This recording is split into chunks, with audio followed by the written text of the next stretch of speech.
Ռուսաստանը Կիևին է փոխանցել ուկրաինացի զոհված զինծառայողների ևս 1245 աճյուն, ընդհանուր առմամբ ստացել են 6057 մարմին, հայտնել է Ուկրաինայի համակարգող շտաբը։ Ռուսաստանի նախագահի օգնական Վլադիմիր Մեդինսկին հայտարարել է, որ Ռուսաստանն Ուկրաինային է փոխանցել 6060 աճյուն, այդպիսով կատարելով Ստամբուլում ձեռք բերված պայմանավորվածությունը։ Նրա խոսքով ուկրաինական կողմն էլ Ռուսաստանին է հանձնել զոհված ռուս զինծառայողների 78 մարմին։ Միևնույն ժամանակ Ուկրաինայի ներքին գործերի նախարարությունը տեղեկացրել է, որ աճյունների փոխանակման ընթացքում Մոսկվան Կիևին է հանձնել նաև ռուս զինվորների մարմիններ, ինչը բարդացնում է նույնականացման աշխատանքները։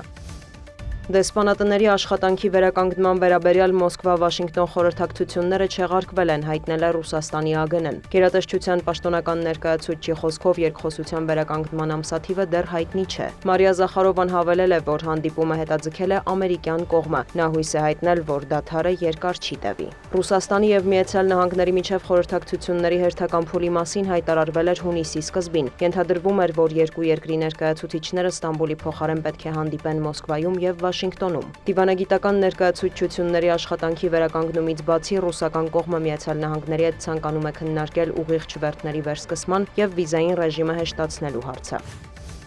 Բուդապեշտը և Բրատիսլավան վետո են կիրառել ռուսական էներգակիրներից հրաժարվելու Եվրահանձնաժողովի ծրագրի նկատմամբ, հայտարարել է Հունգարիայի արտաքին գործերի նախարարը։ Պետեր Սիարտոյի խոսքով Եվրոպայի խորհուրդը հույս ուներ հասնել այդ նպատակին արդեն հունիսին։ Շատ երկար պայքար է լինելու, այդ հարցը կքննարկվի նաև վարչապետների մակարդակով, հավելել է դիվանագետը։ Սիարտոն նախազգուշացրել է, եթե ի վերջո որոշում կայացվի հրաժարվել ռուսական էներգակիրներից, Հունգարիան կարող է դադարեցնել Ուկրաինային էլեկտրաէներգիայի մատակարարումը։ Ֆրանսիայի նախագահն այցելել է Գրենլանդիա։ Էմանուել Մակրոնը Եվրոպայի անունից համերաշխություն է հայտնել կղզու դանիական ինքնավարությանը։ Ավելի վաղ Դոնալդ Թրամփը հայտարարել էր Գրենլանդիայի նկատմամբ ամերիկյան վերահսկողություն հաստատելու ցանկության մասին, սակայն կղզու և Դանիայի իշխանությունները դեմ են արտահայտվել նման հեռանկարին։ Գրենլանդիայում իրավիճակը անկասկած մտահոգիչ է և ազդանշան է բոլոր եվրոպացիների համար։ Դուք միայնակ չեք, մենք ձեզ հետ ենք, դիմել է Մակրոնը գրենլանդացիներին։ Ֆրանսիայի նախագահը Գրենլանդիա է մեկնել G7 գագաթնաժողովի ճանապարհին, որին մասնակցում է նաև Դոնալդ Թրամփը։ Մայրաքաղաք Նուուկում Մակրոնին դիմավորել են Դանիայի վարչապետ Մեթե Ֆրեդերիկսենը և Գրենլանդիայի վարչապետ Յենս Ֆրեդերիկ Նիլսենը։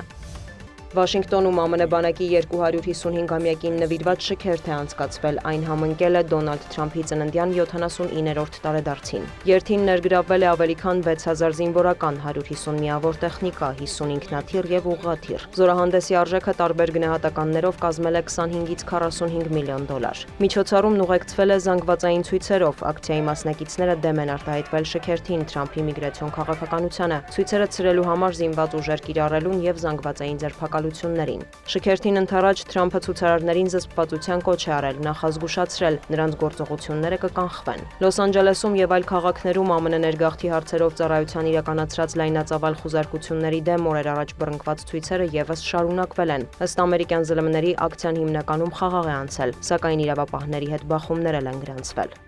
Դիանա Գասպարյան, լուրեր։